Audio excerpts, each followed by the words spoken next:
Hello everyone, welcome back to the channel.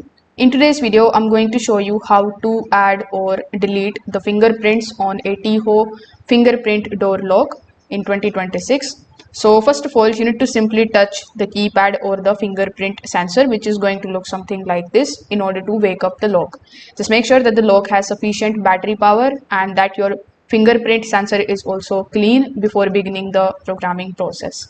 Now over here, when the door keypad is wake up, you just have to simply use these buttons and then you just have to simply start entering your master code.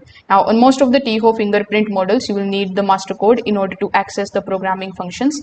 If you are using a newly installed lock, be sure that you have already changed the default master code for security purposes.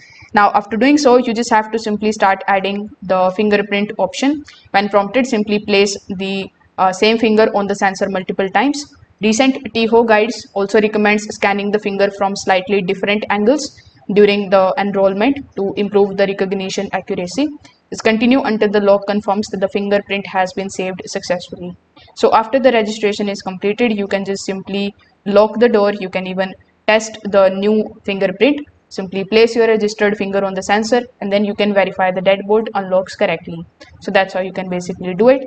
Now, in order to basically delete the fingerprint, what you need to do is, so you need to simply just again enter your master code and then navigate to the delete fingerprint function. Then simply select the fingerprint that you want to remove. Depending on your model, you may delete the individual fingers or clear all the fingerprints at once. So once the lock confirms the deletion, you can just simply test the removed fingerprint. So that's how you can basically do it. If this video helped you out, make sure that you like this video and subscribe to the channel. Thanks for watching.